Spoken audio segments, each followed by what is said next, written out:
കഴുകിയവൾ പതിയെ പതിയെ നടന്നകന്നു. തണലായി ദേവന്റെ അരികിലെന്നും കൊഞ്ചിക്കുഴഞ്ഞവൾ കുണുങ്ങി നിന്നു. പാടവരമ്പിന്നക്കത്ത് തമ്പ്രാൻ ചിരിയോടെ കളിയായി അടുത്തു വന്നു. ചിരുത പെണ്ണിനെ നോക്കി നിന്നു. ആ അഴകിൽ തമ്പ്രാൻ മയങ്ങി നിന്നു.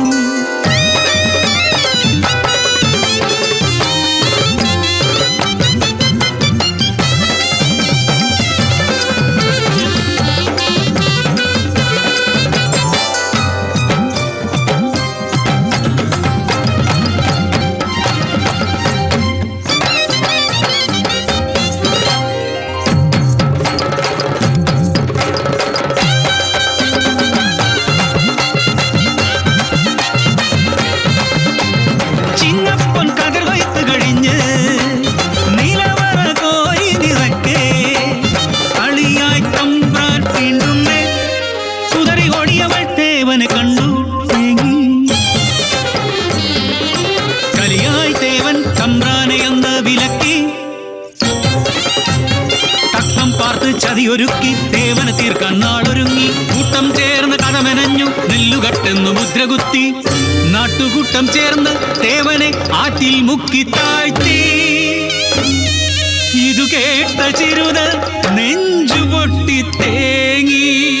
ദൈവഹിതമോ നീച ചിന്തയോ?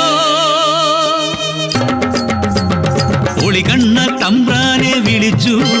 അവൾ പകയോടെ ചിരിതൂകി നിന്നു. കൊതിയോടെ തമ്പ്രാൻ അരികിലെത്തി. കയ്യിൽ കരുതിയ അരിവാളുമായി തമ്പ്രാനെ ആഞ്ഞുവെട്ടി. പിടയുന്ന തമ്പ്രാനെ മതിമറന്നവൾ പകയോടെ നോക്കി നിന്നു. പ്രതികാരം തീർത്തവൾ പടിയിറങ്ങി. തമ്പ്രാന്റെ കൂട്ടാളർ തേടിയലഞ്ഞു.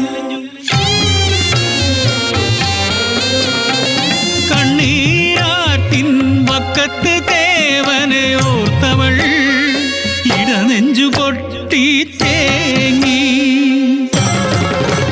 പകയോടെ വന്നവർ കടന്നു പിടിച്ചു. ക്രൂരമായി മർദ്ദിച്ചവളെ ഒരു കയറാൽ ആ മാവിൻ കൊമ്പത്ത് അവളെ കെട്ടി തൂക്കിയിട്ടു.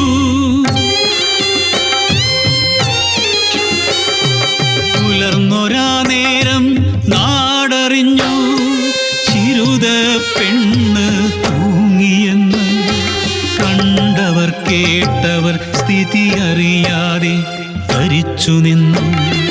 ചിരുത എന്തിരി